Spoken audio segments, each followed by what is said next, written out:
This is the Petrol Fuel Filler cover for the Jaguar XK range. This is actually from the Jaguar XK150. They're all extremely similar to one another. In fact, the cover that we supply for them is common to all of them.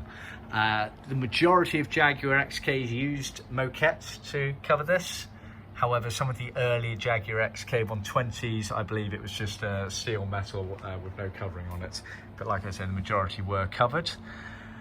Moquette is effectively a thin, unbacked carpet material, so it's extremely high quality material. It's got a very high wool content to it, and it's the same material that's used in other areas of the car, such as the back of the front seats, the surrounds of the rear seats, the diff hump area, and the wheel arches on some of the cars as well.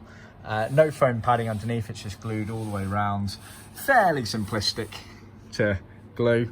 However, do take your time because it's very easy to not get a nice neat finish, but as you can see with this one here, it's done extremely nicely. You then pop rivet some fixings through here as well. This is as per the customer's original one. See our website for more details.